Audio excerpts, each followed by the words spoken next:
Well, good evening, everyone. I'm your host, Len Dorman. I am the host of the Southern Fried Paranormal Podcast.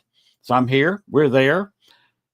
Welcome to all the people watching it on a recorded basis, your live basis, YouTube, X, wherever you're seeing it, All Access Network TV. Welcome to the show.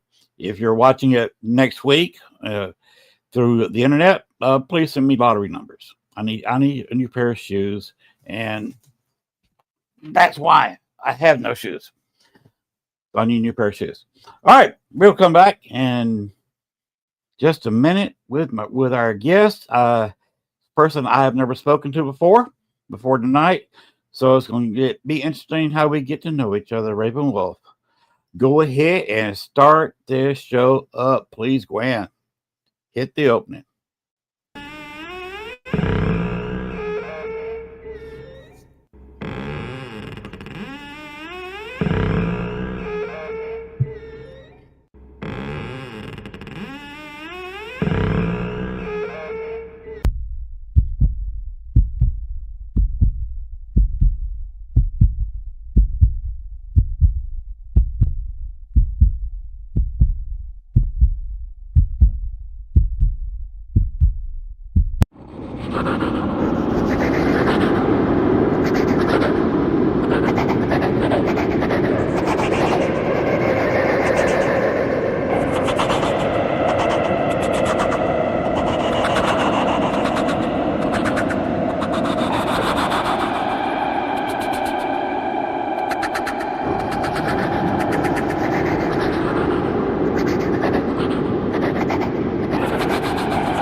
All righty. Hey, go ahead and let's bring on our special guest for tonight, Raven Wolfe. Well, hey. Hello. Now, How what are I'd like ya? to do, Gwen, I'm doing just great. I'd like to let Raven Wolfe see the commercial. Of course, he's going to hear me. So let's go ahead with the first photo, the one with the picture, the big girl picture. That's the one. Voices from Beyond. That is her podcast. The name of her business is New Orleans Paranormal Society. They give real ghost tours down in New Orleans. You go down to New Orleans, you can look them up, New Orleans Paranormal Society or Ghost Tours, and you can go ahead and put the other picture up. Here is their number, and here is their website. Here, you can blow that up and take a look at it, and you can stop the video on your end and go ahead and you can read all that information. Fantastic tours. Among the places that will take you to is on one tour in the Voodoo House, and the second, since it's not very far away, the Andrew Jackson Hotel. Guaranteed haunted both places. I've been to both places. In fact, I spent 2 nights in New Orleans and at the Andrew Jackson. And I visited the Voodoo House. Michael will welcome you. He's a nice guy. But that's not all about this group. And I'm asking you what you think of all this, Raven. The New Orleans Paracon next July 31st and the 1st and 2nd of next August. Same people who run it, Chris and Jennifer. They will take you to the said haunted places.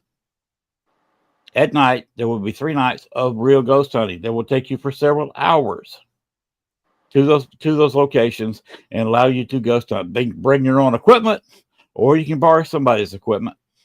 Highly recommend you bring your own. Thomas Patrick Wormley is not allowed. Let's see. But Gwen, you didn't throw out the final picture. The Paracon photo. That one. There it is. This is their beautiful logo. You want to find out more or purchase? Go ahead and purchase your tickets. If you want one of the packages, I'd advise going ahead and putting aside some money to go ahead and pay for those packages at NewOrleansParacon.com. And you'll see more details that I'm talking about. The main star is our good buddy, John Zaffras.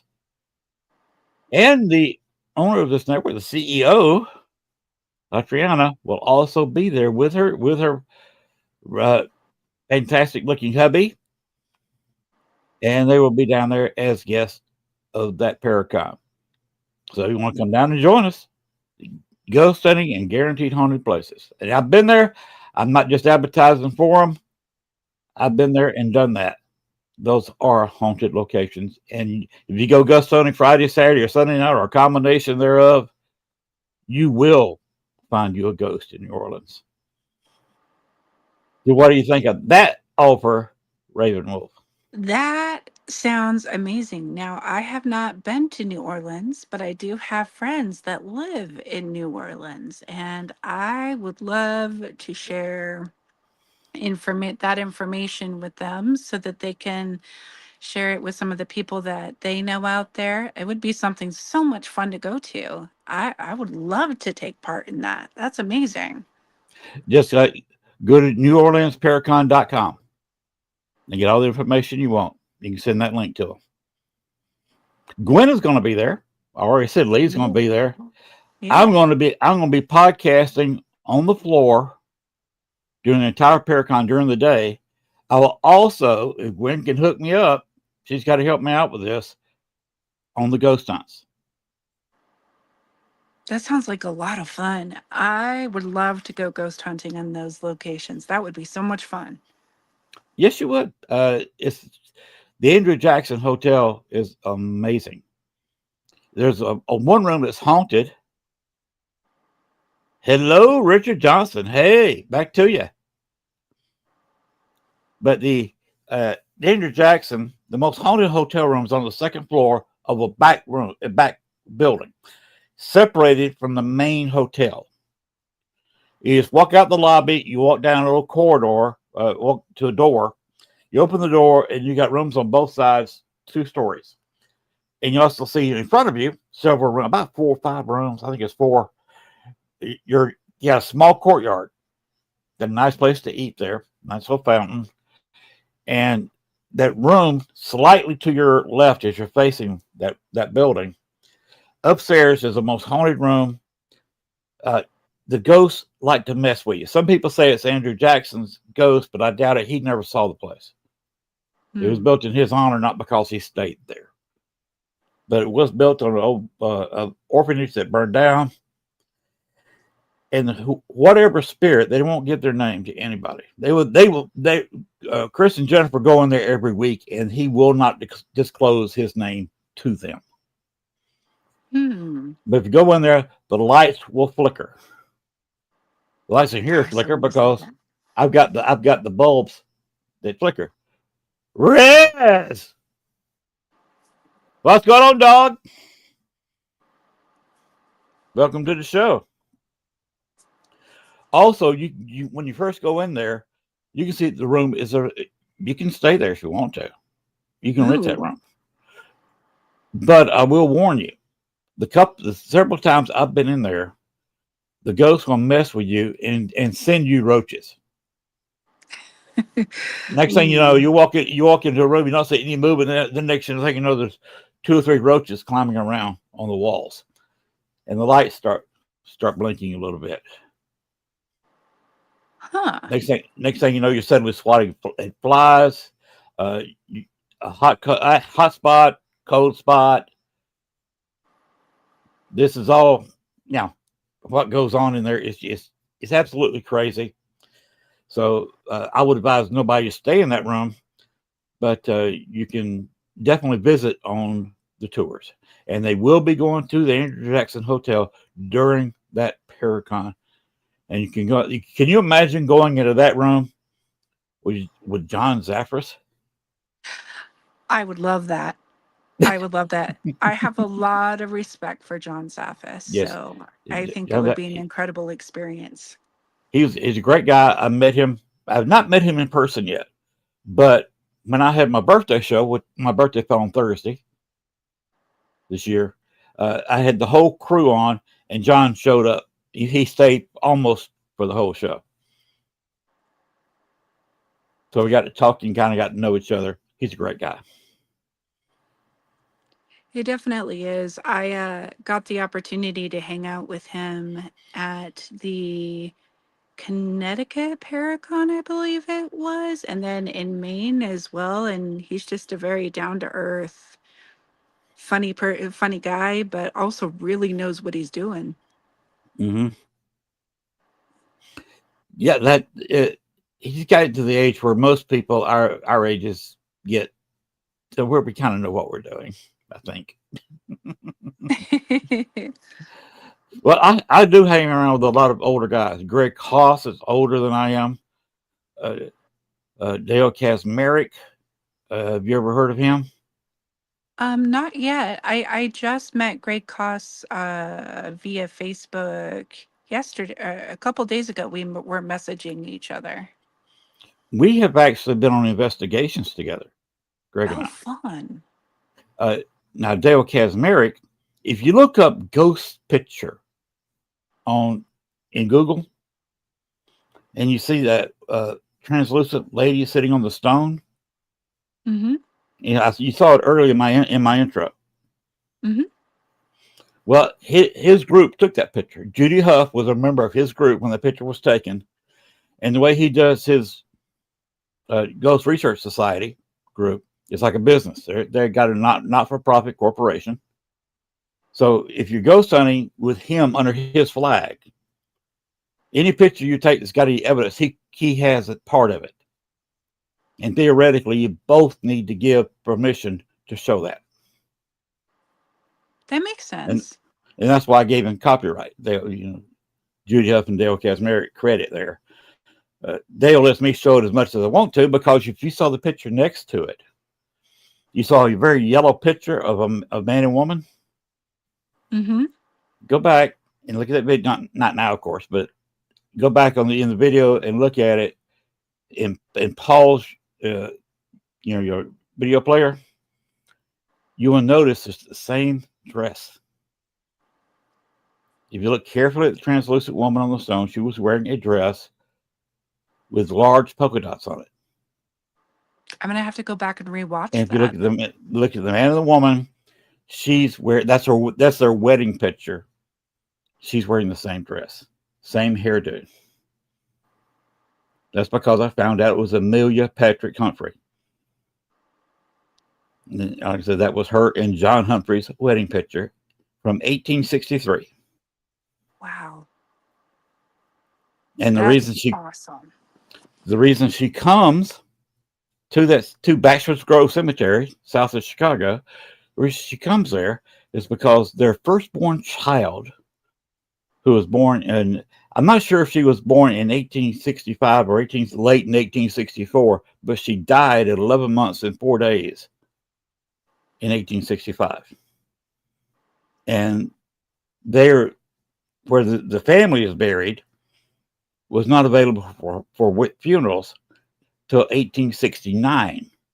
So Libby May Humphrey is buried in Bachelor's Grove still. The body's never been exhumed. Oh, wow. And that's why the mother, you saw that some people have heard her crying walking around the cemetery, and that's why she was sitting on the stone that day.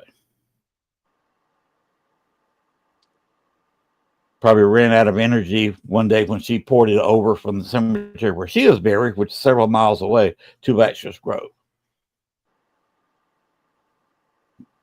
Took me 2 years to get that information. Only because I ghost hunted. Hello, Christine. It was only because I was one of two investigators that actually got into the Humphrey house, which is now, used to have it open one Sunday a month. Two of us got in there. We made a deal. It cost us a little bit of money, a donation to the Historical Society, but we got in there. And John doesn't like me. And this is why Amelia showed herself to me, is because I was in John's bedroom. And, everybody in those years, you have separate bedrooms, man and woman. If you got a house that big, and there was a big, nice house. Anyway, as a trigger object, a real beaver hat, was sitting on the bed that belonged to him. John's only about 5'3", 5'4" on a good day. So he wore these tall hats like Lincoln. And it was a real beaver hat, and they got the hat he wore sitting in that room. And I wore it for about 2 hours as a trigger object. John was not amused. I was wondering about that, like how he felt about it. Yeah, I'm 5'9.5". I don't need a big stove type hat to make me look, 5'10". I put the hat on; it was way up here. So he was unamused. Amelia was, because John was when he was elected to the state Senate, not the national Senate, but the state Senate. He became the most powerful man outside of Chicago in Cook County, Illinois. And the fact he was mad at me amused Amelia to no end. That's why she said, "Okay, you want to know all this? I'll work with it." She actually started talking to me, which was interesting. She sounds like a fun lady. Well, she had a sad life because John, when the time he was elected, brought his secretary in working that had an in-house office instead of the new separate houses they got or whatever offices, the state Senate is allowed in Illinois. And he immediately started having an affair with her. When Amelia died in 1881, John, 6 months later, married his secretary. Okay. And in the cemetery, they're buried. John's in the middle. He's got the first wife, Amelia, on the other side, and he's got his second wife the other side of him. That's gotta make for some interesting. I mean, like, even if somebody was just doing like an EVP session or something there, like the things that must come up are really interesting, I would assume. Yes, this is quite interesting. It was quite the scandal in Cook County. So that's a little bit of the history there. And Dale Kaczmarek, Judy Huff took the picture under Dale Kaczmarek's flag. That's the story with that.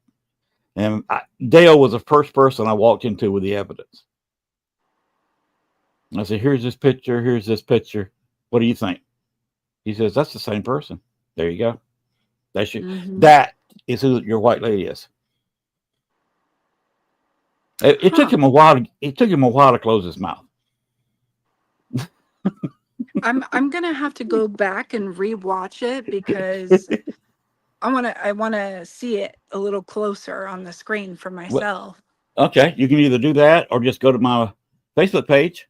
Yeah. The pictures are side by side on the picture or on top of the page. What do they call it? A banner photo or whatever at the top of your Facebook. I got both pictures posted in there. Perfect. I'll take a look there. I made a nice looking overall banner there in Canva.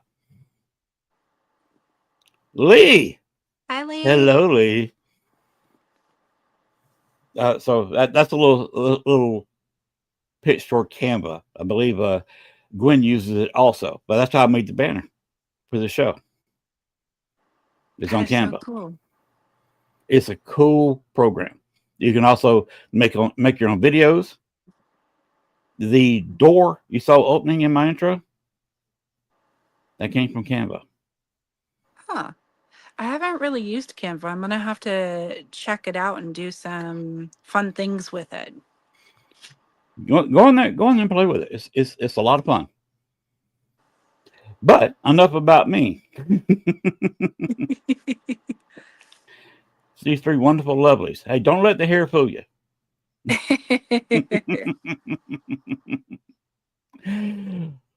Well, what have you done before? What are you doing now? And where can people find you?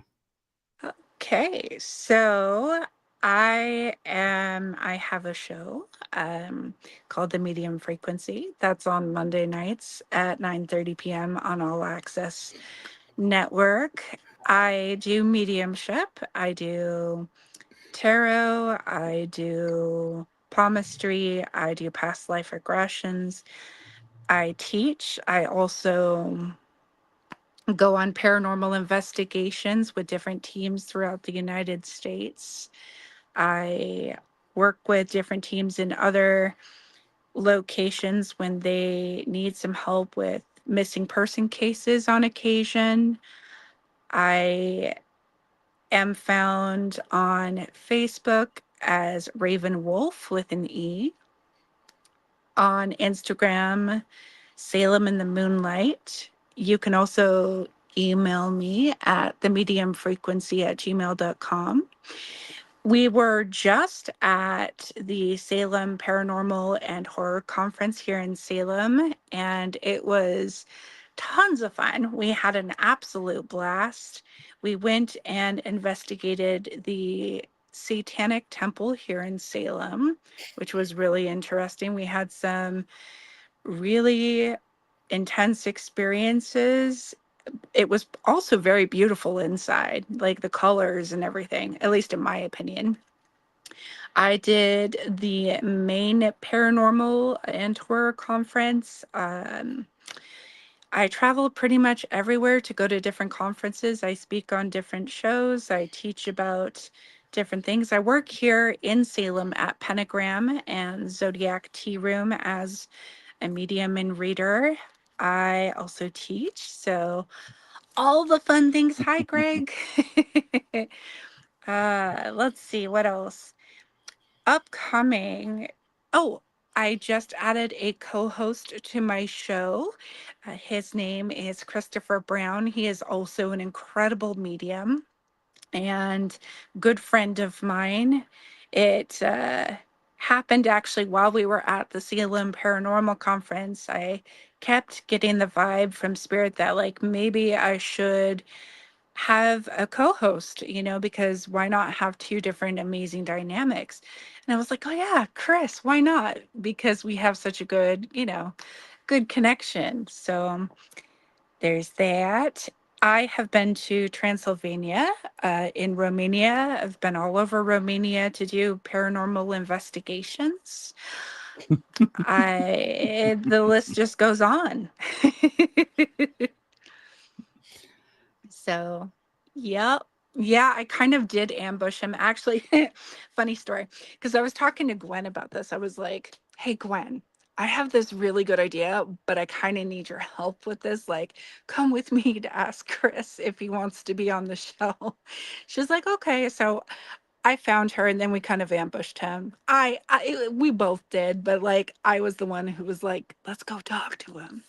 And I'm very lucky that he was so open to the opportunity of being able to be a co-host, and he's just amazing. So I consider myself lucky. So yeah, Cool. yeah, He was honored to be asked. Okay. Yeah, it was yeah.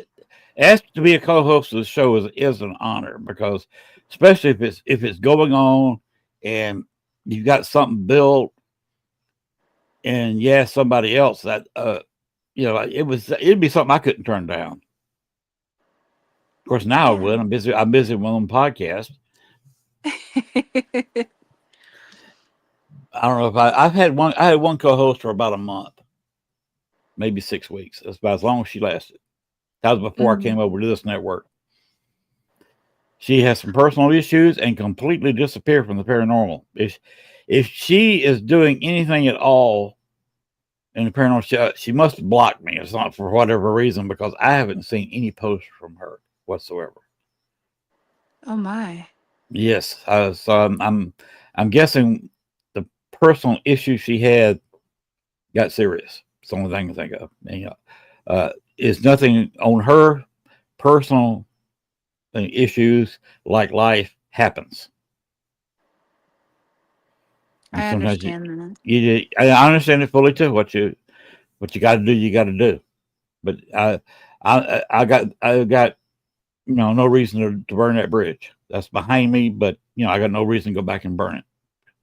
I I had no. have noticed that some people that leave the paranormal for a little while, eventually they come back, but it's, when they're in a better place. You have the occasional jerks. One guy. I thought Dale is several years older than I am, and Greg is up there too. And I was figuring this guy, younger guy, maybe mid to late 30s, would be perfect to kind of take over the paranormal with Tony Zabiskie, who is a tour guide in Chicago and has taken his company he works for, took over a lot of tour groups from Ursula Belsky, who indirectly got a lot of Richard Crowe's business after he died several years. It's been a while. I was still in Chicago when he died. I went to his funeral, and I've been down here 10 years. But anyway, he was popular. He was well liked.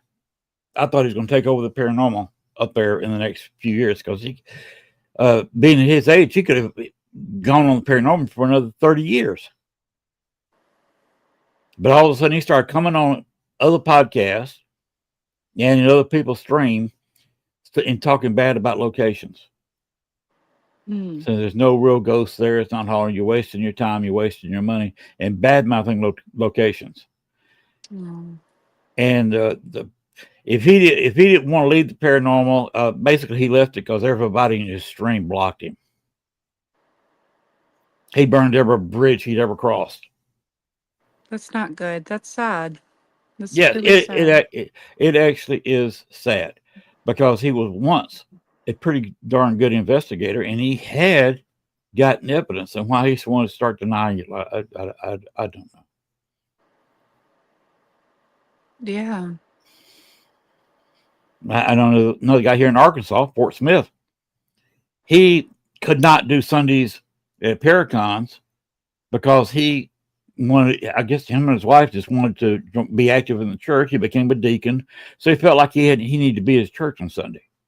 He said about a Paracon. And he got out of it for a little bit, didn't do a whole lot, but last I heard, he was trying to get a few people to do some ghost hunting with him there in Fort Smith. Hmm. Lee and I are in perfect agreement on that. I would agree with that as well. Right 100%. there. Mm-hmm. But this guy, he and I don't get along. We're not each other's cup of tea. But I will give him credit. He didn't burn any bridges that I know of. Mm-hmm. And he's kind of coming back in and being a little bit more active in the paranormal. I don't have a problem with that. He's not talking out loud about anybody at all. Mm-hmm. So, welcome back. I And think like I it's said, good. our personalities don't kind of clash. We'll talk. We don't really like each other. But I'll still say welcome back to the paranormal. Well, I mean, and that's a kindness, to welcome somebody back, even if you don't necessarily get along. I wish, more of us could do that for each other in those kinds of instances where when people are coming in and leaving and then coming back, but they haven't really said anything negative towards another person, that we could just, be kind to each other. And I think there are a lot of us that do that, but there are some that don't. They cover that if you saw the last Deadpool movie. It said Which kindness movie? does Deadpool, the last one. Ah, It said kindness doesn't cost anything. right.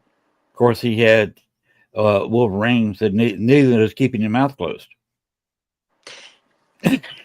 That is a good point. That is a very valid, good point. I like that.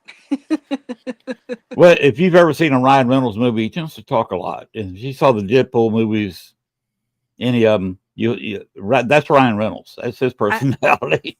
I'm a Deadpool fan. I do love the Deadpool movies. Yeah. I'm a fan of his wife. That's I watch her movies just to see her. Mm-hmm. Blake Lively. I don't care for any of her movies. She looks good doing them. Yeah. Yeah. There are a lot of I don't think I've seen a movie where he's been in it that I haven't liked yet. Hmm. He's a funny guy, and my wife, by the way, Gail, she has already said that if you and him ever walk in a bar or in a bar together, I'm leaving. She would not put up with that. She says people, but somebody said, well, he's kind of funny. Yeah, but I have to put up with that 24/7. You don't. You see him here for 5 minutes. I got to live with that. Well, I would think it would be a lot of fun to see you both together talking in a room, especially if you're both, funny people. Yes, Oh, I cool. I've been a little bit funny since I was a kid, I and think then I got up and first I was in the I was a DJ. Then I was in the JCs for a while, which taught me civics, and I already kind of had a political mind because my father was in politics. So I tend to make fun of everybody. well, it's good to have a good sense of humor. I think more of that's needed these days. That's just my Yes, opinion. true. Especially in paranormal, everybody's so serious a lot of times, and why so serious? As the Joker said Mm-hmm. in one of the second Christian Bale Batman. Right. Well, I think different ways that within the experiences of working with different paranormal teams, I've seen some very, very serious teams that like don't joke around at all. But then I see the ones that are in between where they joke around and they have a good time with the spirits and with the souls, and it's it's a lot of fun because you get the seriousness but you also get the lightness aspect, because I'm sure that in some of these locations, at least from what I've seen, some of the souls just want to share their story. Like they just want to Hmm. be able to share pieces of who they are, and it's not all negativity. There's a lot of positivity too in these places, so looking at both is important. Yeah, there's a lot more positive than negative, and Mm-hmm. with the positive ones, you can have fun with them. At Andrew Jackson, uh, the wife was staying in 110, which, by the way, is just across the foyer from the steps leading up to the most haunted room in the hotel. While I was ghost hunting for 2 straight nights, all night long, dusk till dawn ghost hunt, 2 nights in a row. I was tired, but she actually we had a spirit in the room that sat in a chair. I saw the meters went all only in the chair. And then I turn on Echo Box, and we could sit there, walk in the room, flip the switch on the Echo Box. Hey, how you doing? He said, okay, I'm fine. But while I was ghost hunting, my wife she does not do investigations. She was watching Game of Thrones, binge watching, and he was watching it with her.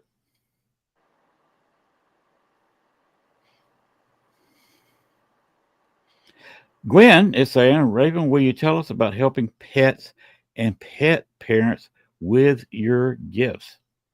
Oh, absolutely. So I do connect with pets that are both on this side and on the other side. So sometimes different clients that I work with, they will bring their pets to me and I will have a conversation with their fluffy baby, as I like to call them. It doesn't matter the age, they're still the fluffy babies. So I'll talk to the fluffy babies and see what's going on, and then communicate back and forth between the clients, the fluffy baby, and the fluffy baby's spirit guides as well, because they have spirit guides too. So they will bring people to me, but then they will also come to me when their baby, fluffy baby, has crossed over, and I will get different images of that specific pet. I will get personality traits. I will get messages that are specific to the client's needs, or the fluffy baby's needs to communicate. I've had healing sessions as well that I work with pets. So I do a form of Reiki on pets as well, especially when they haven't been feeling well. I'll do some healing energy work with them. A lot of it started when I was really young. I've always had a very, very strong affection for animals. And I noticed that with cats is where it started for me. I would get images that would be sent to me, and the cat would be looking at me, and I would be like, "Did you just send that to me?" And then I found that the cats would respond. They would nod their heads yes or no. And they sometimes would pick out tarot cards when I was doing readings. I have a few photos on my Facebook profile from when I lived in Arizona. And there was a cat who belonged to a friend of mine, but I lived in the same house. I was roommates with her before she got married. And her cat Fender would come and hang out in my room. And one day I had a whole bunch of cards out, and he was looking at me with this intensity. And I looked at him and I was like, "Do you want to pick one?" And I put the cards towards him, and he pulled out two cards with his teeth.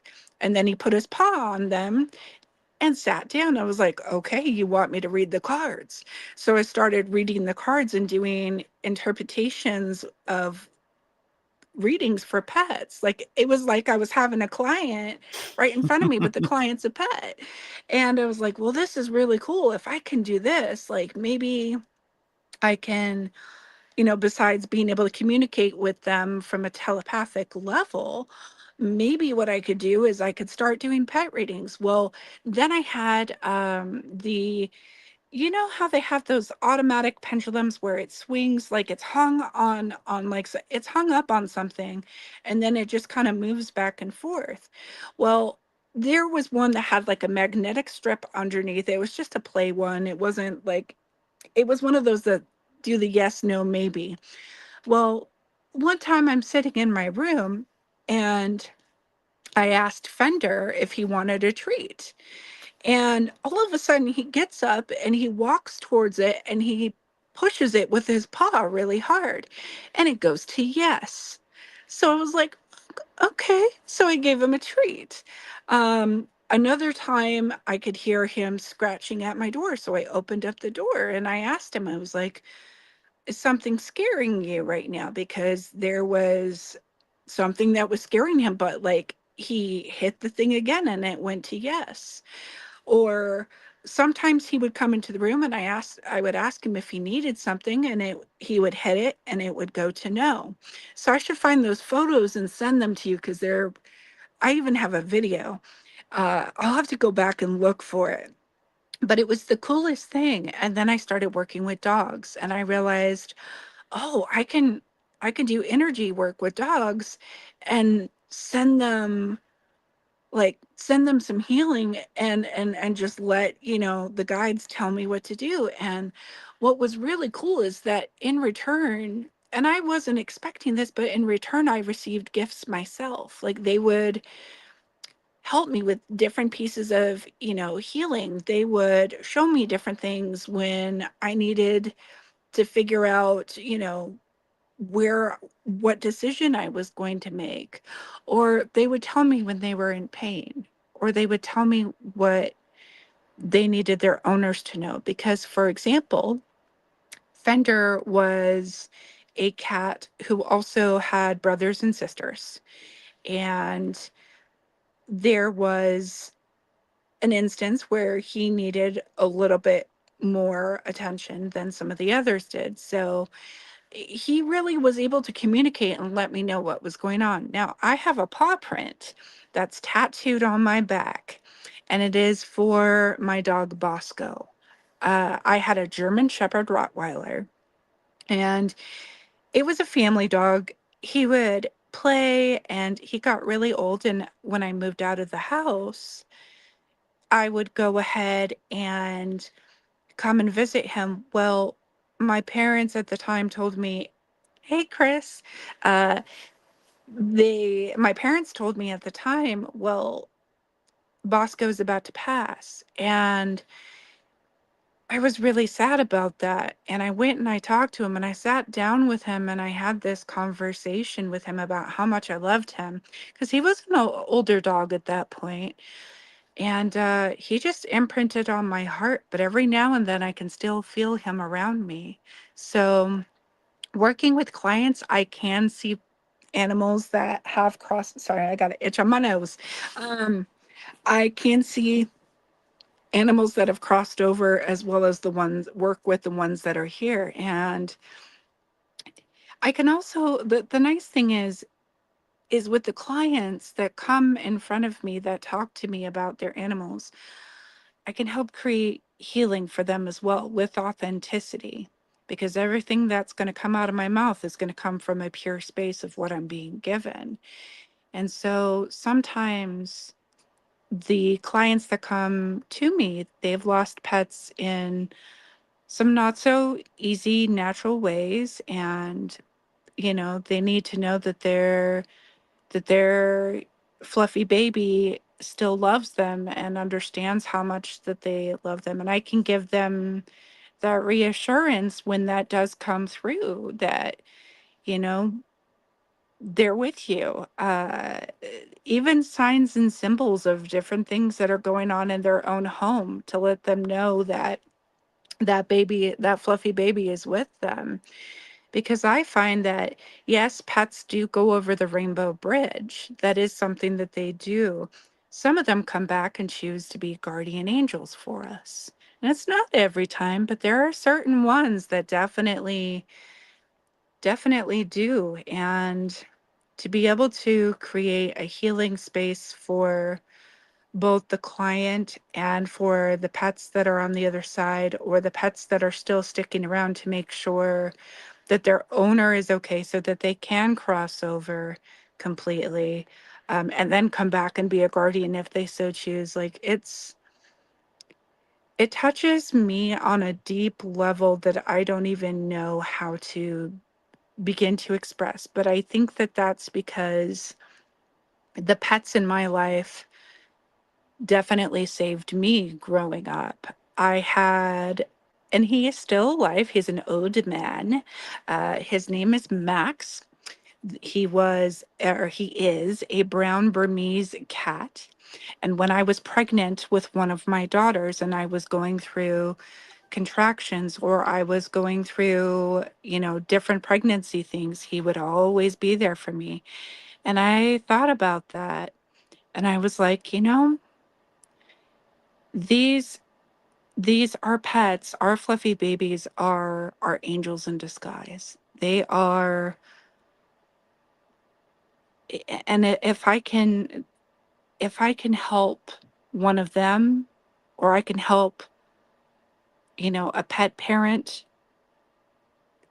and help them with healing within their growth, and then to help them through the process of grief, then I'm doing something right. And so that's where that all started for me. And it is one of my passions. I do work with humans as well, of course. Like, primarily, I do have people that come to me that have had loved ones or friends, or, well, loved ones can be friends too. Have had someone that is dear and near to them cross over. And I get a lot of, I'll get the visual of what the person looks like sometimes, but sometimes I'll get smells. Sometimes I'll have taste that goes through my mouth. I'll get visions of different things. They'll show me symbols and signs of different things to help a client recognize that it is them that's coming through, which is really neat. Um, but that's how I got started with the whole pet adventure. But it started out with humans in the beginning because I had a junior high classmate that she actually wasn't a very nice person. She was a little bit of a, well, she was a big bully.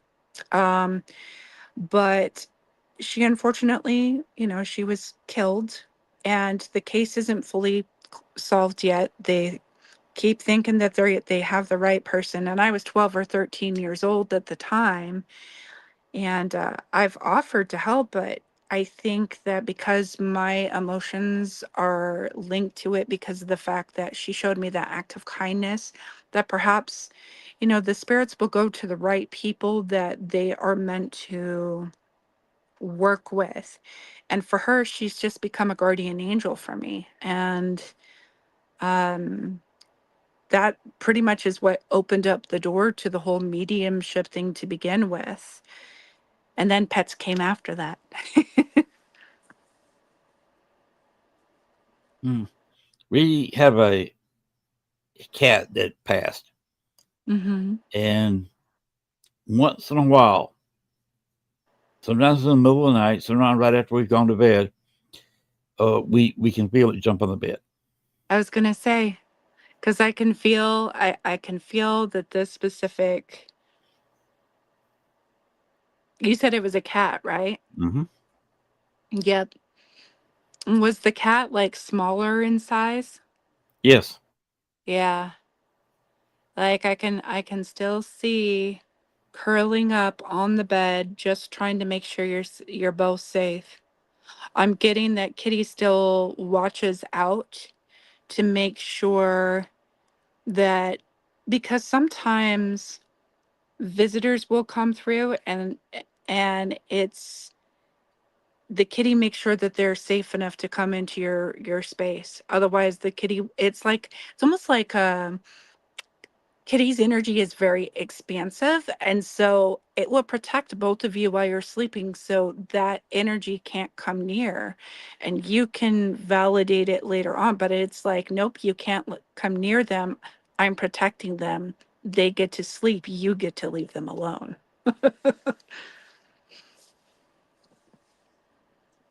That's pretty much as the cat was. Yeah. Yeah. So we uh, we gave her a Viking funeral. Oh. So her ashes are out in the yard. Mm-hmm. And when Gail and I pass, we're going to put our ashes out in the yard Mm-hmm. because we have no family. There's nobody to visit. We could be buried in the nicest cemetery in town, and nobody's going to come by because her friends don't come by now. Uh, we've had almost no guests here. People were helping us Mm-hmm. work on the house, yes. Guests as far as visitation, a couple. That's it. Mm-hmm. So nobody's going to come to our grave. So we're just going to be cremated and have the ashes scattered here on the property. Because And the it's cat's it's already out some there. yeah, I was gonna say she's like everywhere. She's outside and inside. Mm-hmm. Um, I get that she completely went over the Rainbow Bridge, and that she decided to come right back because, she wants to be where the rest of her family is. That's important to her. Mm-hmm. Yeah. Yep, that's about it. Yeah, she's got a lot of loving energy. I am getting did When she was younger, was she a little bit I don't know how to put this. Did she kind of like spaz a little bit, run around the house really fast and then calm down? You're talking Like about the when she was zoomies. younger? Yeah, thank you. Yeah, would she deal with the zoomies like where when she was young? Like, because what I'm seeing is I'm seeing her lay on her backside, and then all of a sudden would get this like energy lift, and she'd end up doing zoomies and then come right back to where she was and then just calm down. Mm-hmm. It's fun. Yeah, we theorized she had a uh, autism hits in animals too. That she was a little bit autistic. Yeah. Do you She know if wasn't she quite had right. do you know if she had a little bit of an eyesight thing going on towards the end as well? Not that I was aware of. Okay. Yeah, because I'm getting a little bit of a vibe of like something like her eyes just like being irritated. I'm not sure what that's about, but huh. Um, And when people are a little bit autistic, they don't mhm. like loud noises. That one thing they do with a child is get the nice noise canceling headphones. Yes. Uh-huh. Uh, she could not stand loud noises. That definitely makes sense. My daughter also wears the head canceling headphones. So I think you would be correct because would she freak out when she would hear a loud noise and jump? She would jump, and Mm-hmm. if I was in here on the computer, she did not like the TV up very loud, or Mm-hmm. if I was watching a video, or I actually had her jump up on the computer on my other laptop, not this one, and she was trying to reaching out with her front leg like she was trying to cut a volume switch down. Yeah. But I was watching a girl that has a YouTube channel, so she's not a podcaster; she's a YouTuber, Mm-hmm. and she has a decent singing voice, nothing great, but she was actually singing a little bit, and that got the cat's attention. It came up, climbed up on the keyboard, and was swatting at the screen, trying to turn the volume down. I think loud vibrations for her definitely. I could see why she would act like that. Mm-hmm. I would agree with you on that. But I do get that she's perfectly happy and she's definitely guarding and protecting you both. Like it's interesting because, I'm getting the smaller size cat, but the energy that she's giving me is like a ferocious lioness protector. She was protective, especially of me. She did not even like Gail when we tried to go to bed in the bed with me. Mm. So you are her chosen person. Mm-hmm. Yeah. I Yeah, feel like, she was a stray that came up to the house. yeah. I feel like even now, like if you end up dealing with, as dealing with different health things, I feel like she still puts her healing energy into you as much as possible because she wants you to be okay at all times. Mm-hmm. Yeah. Yeah, for when Yeah. she walked up to me first time out in the yard. I said she was straight. Somebody put her out. Uh, she jumped in my arms and actually laid down on her back, and my arm wanted me to scratch her belly like a dog. Aw, that's so cute. That's very unusual behavior for a cat. Yeah. Did she, did you ever try to teach her to fetch like the plastic eggshells or anything? Uh, she would not bring anything back to me. Uh, she liked to bat around cat balls. Yeah. Yeah. Because I was curious because I had a friend that he taught his cat to go fetch the plastic eggshells. And I thought, from like, Easter and stuff. And I always thought that that was really unique. I didn't know that cats could fetch, but apparently they can. Some cats love to take a bath, other cats don't. Right. So it's Right. like they're worse than dogs about having personalities. Mm-hmm. Mm-hmm. And this one wanted to be a one-person cat, and uh, somebody put her out because I guess she was causing trouble in the home. I don't know. Mm.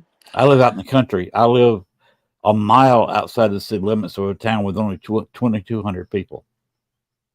Wow.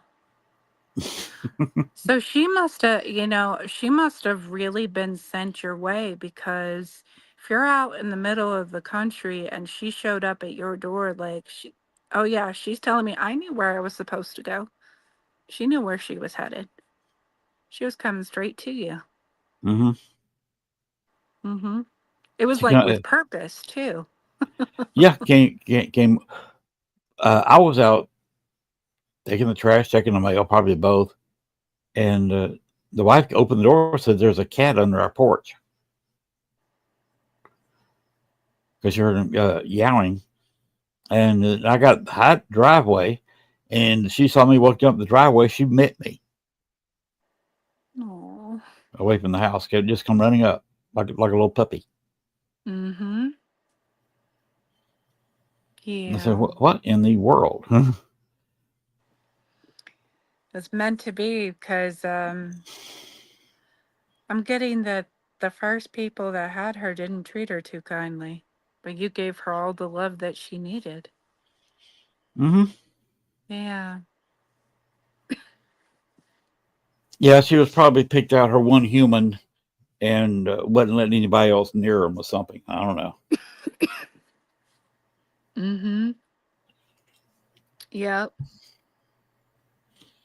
Now I do So, get that she liked your wife, but not as much as she loved you. yeah, she would tolerate the wife, and she'd let the wife play with her. Mm-hmm. They would sit there on in her chair and boop each other's noses.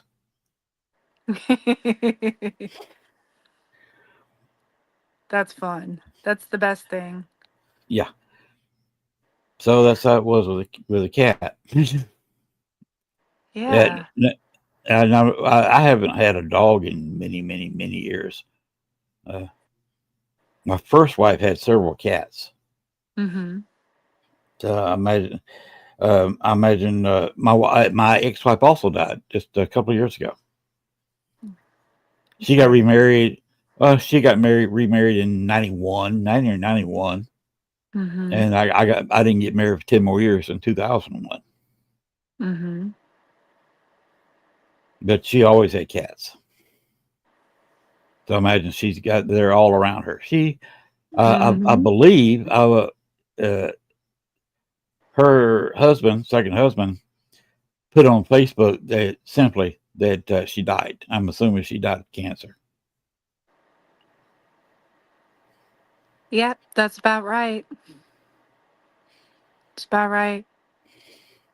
Yeah, this I'm don't. get, I'm They did getting that not she had know, a go ahead. huh? Sorry. She did not even know I'd moved to Arkansas. Never, uh, we never talked once I moved to Chicago Mm-hmm. because I moved to Chicago, got married to Gail in Chicago, and December 2nd of 2015 we moved down here, Mm-hmm. and my ex-wife didn't never really knew that. She knew where I was in Chicago because I told her about that. She Mm-hmm. fortunately so we had a screw up in our uh, divorce where she was getting the cemetery plots we prepay for. Her brother sold them for about a week. Mm-hmm. Some brother-in-laws are they has a hard time keeping a job. One of those types. Mm-hmm. So we bought a plot from him so he'd have a sale, and they screwed up in the divorce where it wasn't signed over properly, and the cemetery wouldn't accept the fact that she had them. So I had to fill out. She had to send me paperwork to Chicago, and I had to get all that straight and send it back. Mm-hmm. That's the only time we communicated was a letter with a sad story about the cemetery not accepting the paperwork we put in. I said, "Oh gosh!" So I do it all over and then send it back. I just sent it back to the funeral parlor. Mm-hmm. I said, with a note, make sure she signs this and let me know if anything's wrong. Never had any other contact. I'm assuming I filled it out correctly, and I'm Yeah. assuming that's where she's buried now. Yeah. I do feel that she dealt with a couple bouts of the cancer. I don't think it was like the first time around that she had dealt with it when she But passed. I can't answer that. If that's a question, I cannot answer that. I don't know. Oh no, no, no, no. It's just the energy that I'm receiving. Okay. I'm getting that she dealt with a couple different bouts of it. So two two different times. Yeah, Yeah. her mother also died of cancer.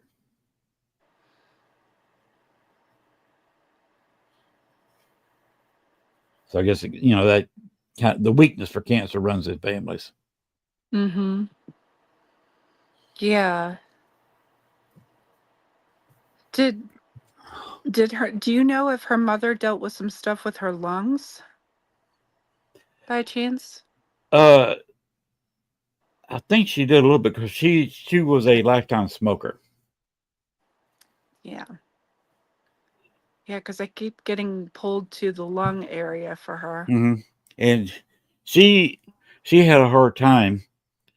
She had 4 kids, and her husband was in the military for 30 years Mm-hmm. and did 3 tours in Nam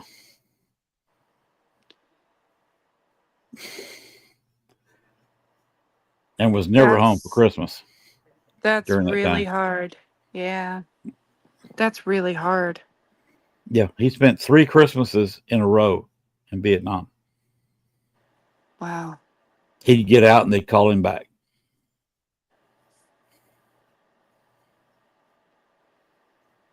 So that was hard. What they do, they put up the tree at regular time, and they used artificial trees, so they just kept it up until he came home. If it was January, February, March, April, they'd leave the tree up and all the presents under it, so he would have Christmas when they got there. Oh. Interesting family. They kind of fell apart after the mother died. Kind of went on their separate ways. I'm not even sure that my wife was speaking to her. Well, my ex-wife may not have been speaking to her 2 sisters when she died, Yeah. I don't get that she was. because she did not. They were not even mentioned in her obituary. That was intentional. Yeah. Hmm. I've had some crazy friends. Yeah. My best friend ever had. We had not spoken in. Well, see, we stopped speaking 92 because of his fourth wife, Mm-hmm. and neither one of them wanted me around. Hmm. Her because I wouldn't have much to do with her, and him because this was his third wife, and he'd lost the other 2 to other guys. I see. He was killed rather suddenly. He was struck by lightning. Ooh, that's hard. He never That's knew what hard. hit him. And Mm-mm. another friend of ours came out to where I lived because I didn't know. I wasn't keeping track of him. He finally was living his own life. He tried to copy everybody else because everybody else seemed to have a good time, and he struggled with that because he really couldn't keep up with us, his other friends, uh, because he couldn't keep a wife, obviously, uh, and even in our younger days, he married. He graduated and was marrying a girl 1 year younger, and when she graduated in June, and I think they got married by July, August. It was quick. Yes, he really had no childhood after that. We had another friend of mine the same way. Uh, he, he graduated in June. His mother died. We had a funeral at the church And exactly a week later, he got married. Mm. That was Mm-hmm. his first of 5 wives. That's a lot. Yes. So he was always having wives, and I was out having fun. Mm-hmm. I became a DJ. Uh, I, I, sorry, Gwen, I'm going to say a word here. Uh, I have actually dated more strippers than most guys see. Well, there's nothing wrong with that. I didn't think so. Yeah. When I lived in Florida, I lived in Key West, and I lived in a house where a lot of my roommates were strippers at the different bars that were in Key West. So I was kind of used to being around them. I didn't do it myself, but um, it's pretty cool people, you know. Really, Yeah. some of them were very down to earth. Yes. You lived in Key West, the city? Yeah, Key West, the city. Okay. Some people call all the islands Key. They're just called the Keys. Oh, yeah, yeah, yeah. Key West, the So, city. I just wanted to get that straight because when people say Key West, I think of the city first. Mm-hmm. Because people tend to forget the whole island chain is called the Keys, Mm-hmm. and Key West, of course, the biggest town there. And you're very close to one of my bucket list locations. Really? Yes, What's your bucket list location? Fort Jefferson. Is it due to the paranormal activity or for what reason? Both historical. I love Mm-hmm. history and Mm-hmm. paranormal. There's no real big battles fought there, but it'd Mm-hmm. be fun to investigate a big stone fort like that. Oh, You know neat. where it Well, is. You know where it is, right? no, I don't because I'm still pretty new to the East Coast side of the Okay. country. I'm originally from Okay. California. Okay. How long were you in Key West? I was in Key West for, oh my goodness, about 2 years in my 20s. Okay. When you're looking on a map of the Keys, it kind of arches, kind of a crescent Mm-hmm. moon. Continue up for a couple of finger widths, and you'll see a little tiny island. And as you blow up the map, you'll see where it's marked Fort Jefferson. Okay, I'll take a look. It's technically it's the very end of the Keys, but it's about a 4 hour boat ride from the last island. You Okay. pass Key West, go out to the last island that's connected. You catch a boat. It's about a 4 hour boat ride to Fort Jefferson. Ooh. Yeah. I'll take a look at the map so I can see it on the Yeah, map for myself. it's they're having troubles. It's a park, and you can go there, but it's not getting that many visitors because not that many people know where it is, and because it's down there at the end of the Keys. So you're talking about a several hours drive from Miami, plus getting to Miami. Then it's Mm-hmm. several hours drive to get to the end of the Keys, and then it's a 4 hour one way boat ride. Mm. And I would love to investigate that place. They used to control the Gulf of Mexico, and whoops, Ravens went away. We'll just had to wait for our back. There you are again. Yeah. Lost you for a minute, Yeah. but that's how old the fort is. And then it was used for they put coal there, so ships going around the Gulf or leaving, uh, not St. Augustine, but Tampa Bay in that area, Tampa Bay St. Pete, going to say Mexico is a refueling station. Could stop there and load up with coal. And it really didn't have any battles there, but that place was probably quite a few people died there, and you know how especially male ghosts are about there where they served as Mm-hmm. a guard. A lot of them you can still see, and to be there in that isolated. because you are miles from anything. Mm-hmm. You're out there in the middle of the Gulf of Mexico. I Right. would not visit late. I don't want to go out there late in the summer or the early fall. I'd want to go out there in the spring because I would not want to be part of a hurricane. I've walked through a 2 and a 1 down in Florida. Did you have a storm hit while you were down there in the Keys?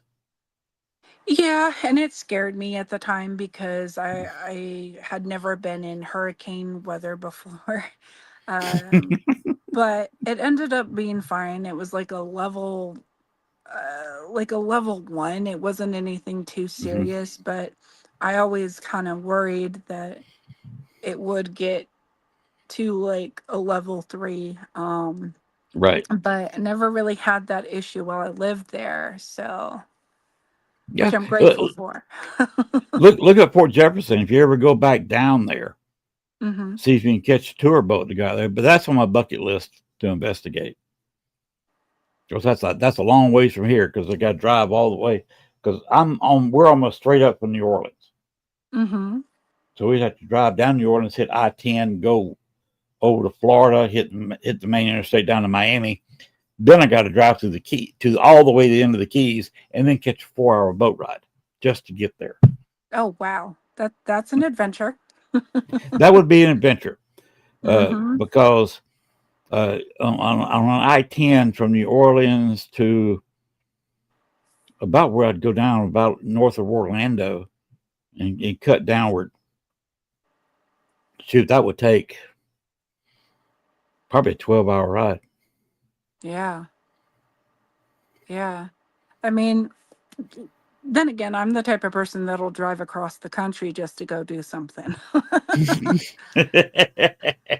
I literally went from here and drove all the way back to California and stopped at several places and did investigations and then went to a ball and then went to California to visit family and friends and then drove all the way back home. Which part of California? That's a big state. LA. LA. Yep, LA and San Diego area. And then over where like the Palm Lano, it's a little city next to Pear Blossom. I've got some friends that are out there, and so I go and see them every now and again, It, and I that's just a enjoy it. stone's throw from the border, isn't it? Yeah, yeah, yeah.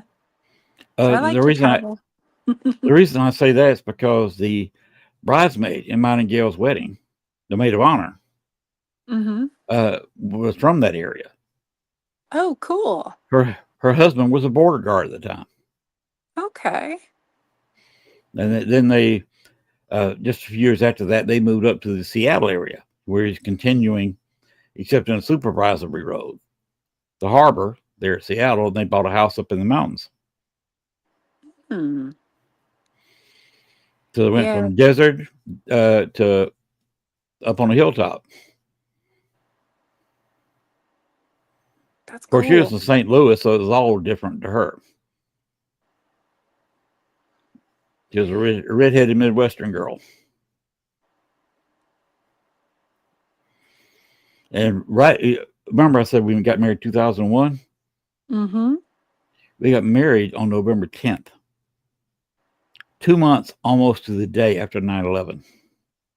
Oh, wow. My best man had to fly in from Dallas. Wow. And her husband had to take her to San Diego. So she caught a Mhm. plane to Detroit, which then she went back to Chicago. The Yeah, best man had to just drive to the Dallas airport and catch a plane. But I was still, gonna say. I all was those gonna new. No, go go ahead. ahead. Oh, I I was was going to gonna say. I know that during that time, like all the flights were crazy because of everything that happened. right, and you got all this new security. Nobody knew exactly what to do. They were learning. Even the experienced people were having to learn all this new stuff. So both of them did not have. Neither one of them had an easy flight at all to get to the wedding. So Yeah. my hat's always off to the two of them. Hello, Chris O'Toole. Hi, Chris. He's got the same last name as one of my favorite James Bond characters. You ever watch James Who's it? Bond movies? Um, kind of, not like Okay. fully in depth, but like who's your favorite character? Oh, it's a girl that is John Connery in his last James Bond performance, outside of the one where they non-studio. It's not canon. It's not a James Bond movie. It was just one they kind of pretended to be a James Bond movie. They talked Sean into it, paid him a whole suitcase full of money, and he did it. But his last real James Bond appearance, and he's in a casino, of course, in tux, of course, Mm-hmm. looking suave, styling and profiling, and a girl walks up in a low cut thing, halfway to her navel, and she says, "Hi, my name's Plenty O'Toole." And he just looks at her. She said, "Oh," he said. She said, "I'm Plenty." She said, "Of course you are." And she said, "Plenty O'Toole." And he says, "Named after your father, perhaps." Ah. Which was just hilarious. You're watching this serious guy throwing dice in a kind of serious Bond movie, and he comes up, your name's Plenty O'Toole. You're named after your father." John Connery had a little bit of sense for humor in some of the movies that let him show it. I do like Sean Connery as an actor. Like I did learn a little bit about some of the movies and things that he did, and I did enjoy what I did see of the James Bond. I saw the first one at a when I was younger with him in it. Dr. No. Mm-hmm. This one was in 68 or 69, and is Diamonds Are Forever. Mm-hmm. Which I think of Gwen when the singing of the song "Diamonds Are Forever." Who needs men? Give me a diamond. They're forever. Is basically the tone of the whole song. And I know Gwen. She would take a nice sized diamond about over any guy. You notice she's not breaking in and screaming. She knows I'm telling the truth. Who needs a guy if you got a good sized diamond in your hand? She's laughing. Oh man. I do have a lot of fun with diamonds because one of the most interesting diamond fields in the country is only about 45 minutes from here. Really? Yes, you can go there and hunt for diamonds. They charge you little or nothing to go out there. They give you a shovel and a bucket, and you go out there and just sift through and see what you can find. And a lot of people have found very tiny. It's nothing big, but they have found some nice little small diamonds out there. Mm-hmm. Tell us how to get in touch with you for readings or anything. So That's one thing we have not touched yet. Where can yeah. people find you? So you can, there are a couple ways. Number one, you can email me at the medium frequency at gmail.com, or you can get me on Facebook at Raven Wolf with an E, or on Instagram, Salem in the Moonlight. Or if you're wanting to have an in person session and you're coming to Salem, Massachusetts, you can contact Pentagram in Salem or Zodiac Tea Room in Beverly and schedule a session with me. I offer readings that have the past life regression. I do past life readings, but then I do past life regressions. I do mediumship for both pets and humans. I also do one on one classes. I do also have a group on Facebook called the Medium Frequency that you can go ahead and pop in and join in on and message me there.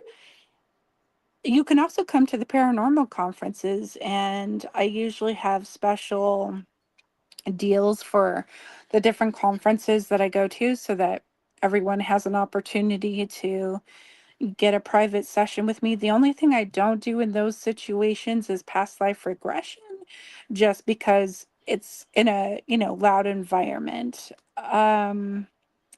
So those are ways that you can get a hold of me. I Right. have a Gwen says, "Don't forget, podcast. yeah, don't forget that one." Yeah. Oh, I just saw her comment. Yeah, I have a podcast as well. You can find me at the medium frequency. It's 9:30 p.m. Eastern EDT. And you can come on you can comment on the show with Chris and I, Christopher Brown and I. And we have that show every single Monday night at 9:30 p.m. Eastern. And that is a good way to get a hold of us. Or you can reach out to Gwen Johns, who you saw commenting, and she'll get a hold of me um, for you as well. Oh, and let's keep touch because Yeah. you're what we could do, even if I have another guest, is have you pop into the show if you're about to go to a Paracon. Okay. The week, I the would week, love the that. week before you go to a Paracon, Mm-hmm. just tell the guest, excuse me for a second. Here's another host. We're going to talk about a Paracon for a few minutes, and you basically just slide in there. We can do talk about the Paracon when you're going to be there. Who else is at the Paracon, and then I can get back with the guest. Just basically as a commercial break to wherever you're going. Awesome. Thank you. I really appreciate that. That would be wonderful. Because that's what I like to do is promote. That's why when I'm asking people to come on, I said, if you got a group, if you're a person like you that's got a site where you're a medium, or if they just want to promote themselves, they want to say, well, I'm doing a Paracon, or I'm going to a Paracon, whatever. If they got a haunted location, Yeah. Yeah, I would love to do that. I could even at some point in the future show you some really cool places on a video of different areas of Salem that are known to be haunted, which would be kind of cool too. that would be fun. You can put something together like that. Be glad Yeah, to have you back on the show thank because you can you. talk about that on your show, but I probably have a few different people watching Yeah, and definitely. get you some, get whoever part of a Paracon, whatever you're doing, Thank give you. it I give it a little bit more appreciate it. exposure because that's just my thing. I don't do a whole lot. In fact, all of next year, I'm probably going to one. I went to one Paracon this year, probably going to one next year. The one I went to the Cajun Con this past year, spring. This coming summer, I'm going to the first inaugural uh, New Orleans Paracon, and that's probably the only one I'll do all year. We're doing some renovation at the house. And by the way, this is Larry, Moe, and Curly behind me. Ah, okay. Curly's the one to my right here, bald headed. Mm-hmm. I'm going to get another tapestry to pull under the flashing light you see here. Mm-hmm. I'm going to put another one up here. His name is going to be Shemp. I hope you've watched the Three Stooges sometimes. Oh yeah, I have seen the Three Stooges. I don't know all the names of them, but I Okay, watched them when I was younger. Larry, Moe, and Curly are the main crew, and sometimes I believe it was Curly's brother Shemp who came on when Curly had to you know, go away. They only appeared in one episode. It was after Curly had some heart issues, and he really couldn't say a whole lot. But he was just on the train. They had him propped up in a fake train car, and uh, Larry, Moe, and Shemp came through, and were talking around him for just a few seconds, and then moved on. That's about all he could do at that point. Okay. Yeah, So I've actually been feeling a little bit of a desire to watch some of the movies I watched when I was a kid again as an adult. So that might be something for me to do. yeah, well, the James Bond movie was talking about. Do you like Vegas? I do. The movie was shot in Vegas, Okay. and the Vegas like it used to be. Vegas now, not too many people are going there right now. They're in a slump, Yeah. really bad slump. And it's not like it used to be. They try to put celebrity chefs in all the restaurants, so the buffets are triple, quadruple what they used to be. Mm-hmm. Usually, you sit there for you just have $6 or $7 at most in your hand, and you could eat in any buffet up and down the strip, and sometimes for half of that. Wow. And now it's just skyrocketed because everybody wants to be catered to. It's all high end market now. Just like everything else, the middle class can kind of get squeezed out, and they're just catering to the rich. Trouble is, you don't have that many people around. You may make more money off the rich, but it doesn't look like a crowd because you may be having just a dozen people in there at a time. But the James Bond movie was shot in the late '60s, Vegas like it used to be. I'll have They to actually watch they it have a again. scene where they I'll have to watch it again so I can yeah look at it. they shot it in actual circus in Las Vegas. So you get to see a lot of circus, and I've been to circus twice. It's still like it was. That's one place you can go, and they have a steakhouse there, old style prices, one of the cheapest steaks and one of the best steaks. Circus, I'll keep that in Las mind for the Vegas. next time I go to Vegas. Yeah, go to circus, good steakhouse, and I not like that good much steak. money. Good steak is good. Yeah. We got somebody in town who is about to reopen a restaurant with the original. It failed before a guy closed it down, but they've talked him into coming back and cooking the steaks. He knows how to cook a steak, and the guy buying it has bought. He has a ranch, growing his own cattle. He's bought chicken houses, and he's going to be serving his own chickens and his own beef Hmm. with a guy who knows how to cook a steak. So, in another 6-8 months, we're going to have a very good steakhouse right here. Lucky. And I'm kind of gotten in friends with the people that I just kind of started meeting everybody. And they also bought out a hardware store, so I go there quite a bit. So we're always talking. They're opening up a meat processing place. Got the concrete laid, and I think they're starting to roof it. Where they be Hmm. processing, they process deer for the public. You can't sell deer meat. But that's Hmm. also where they'll be processing the beef and selling the beef at you know a little bit above wholesale price. This Their prices will be extremely competitive. I could They imagine they say would make really good beef jerky with that as well. probably what they're going to get into too. I think they know how to process stuff. They'll be going for everything. So we're looking forward to all that. Yeah. But how did you get into this? When did you discover you were a medium? When I was 12 years old, I unfortunately had a classmate. She wasn't a friend, she was a bully, who was murdered, unfortunately. And I started seeing the dead after she passed.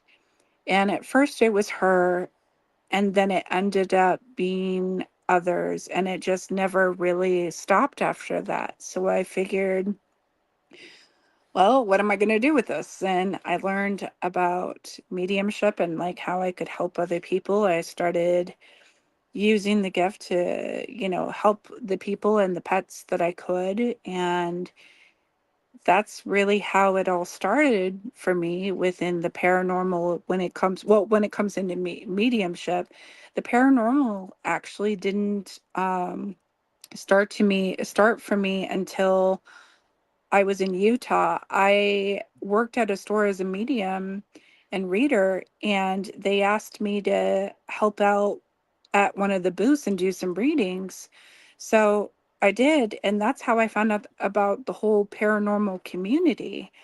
I had no idea there was such a huge community out for paranormal type works. And so I started going to the events, and, I was a part of a group for a little bit, and it just wasn't the right fit for me.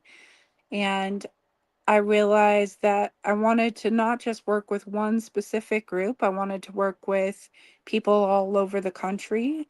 Um, my primary focus has always been, the metaphysical work, and now I'm doing paranormal as well. So I put the two of them together, and I help people where I can and travel where I can, but I'm also a paranormal investigator.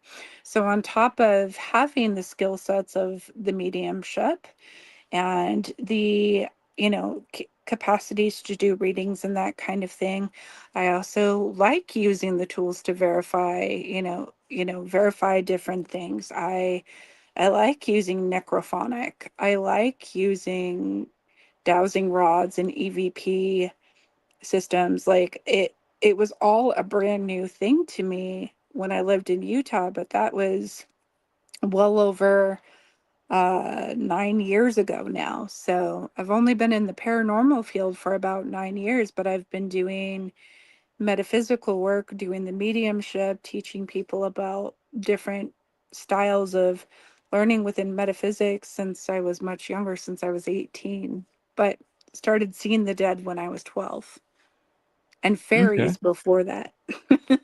Fairies. Okay. Oh yeah, I've got a picture of a fairy.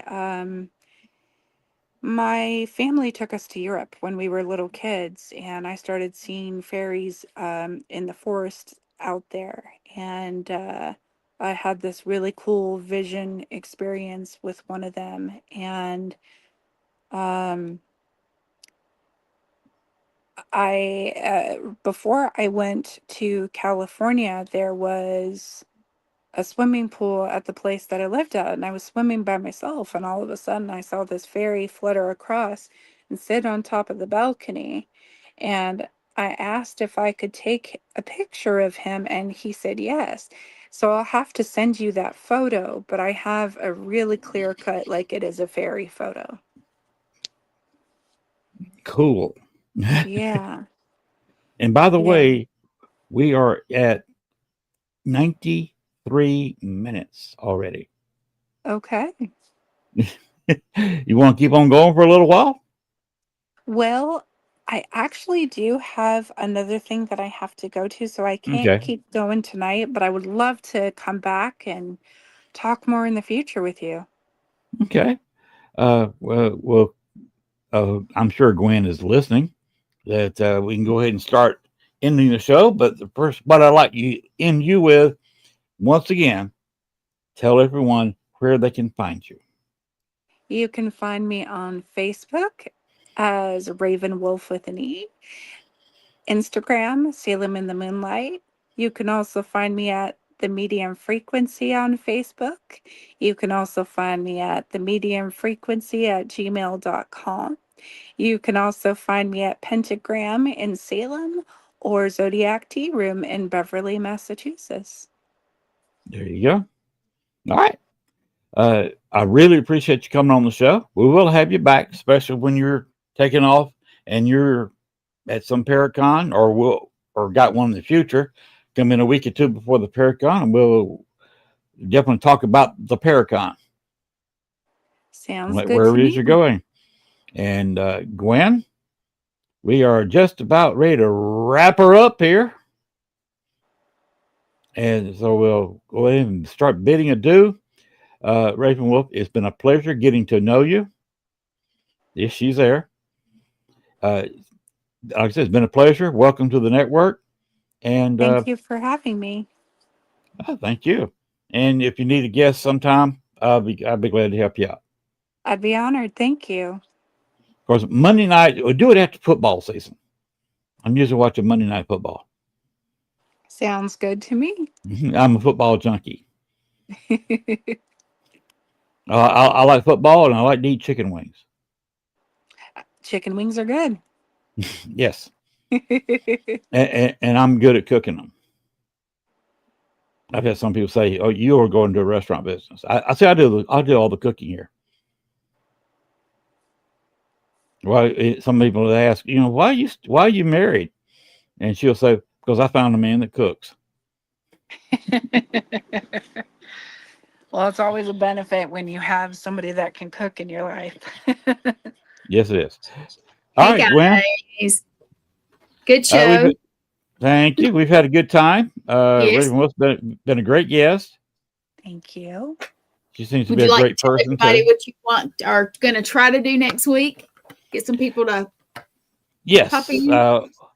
What I wanted to do is just we can figure out who's going to come and who's not going to be there over the weekend. Form some kind of banner. But what I like the goal would be for me is to take my show time, the regular time, but have everybody who's on the network at least come in or out, whatever they want to do. Spend 5 or 10 minutes online. That's fine. And just kind of wish everybody watches the network. Happy Thanksgiving. Have a few jokes. We'll talk about what's going on and talk about wherever they can find everybody. Nice. And just have a nice Thanksgiving show. Because what's the goal of Thanksgiving? To spend time with family. Yes. And Raven, this is a family. We It all is, love Raven. each other. It is. Absolutely. Well, Raven, I know you have to go, so we're going to get Lynn and you guys to just say goodnight, and I'll end the show for you. All right. Raven, it's been a pleasure. I look forward to doing it again. You have a great night. Get on to whatever you've got to do and take care of business. You as well. Good night. Good night. And to the audience, just remember the paranormal never sleeps. I sometimes do, sometimes I don't. Happens when you get old, but the paranormal never sleeps. There's always something going on somewhere. Good night, everybody. See you next week on Turkey Day.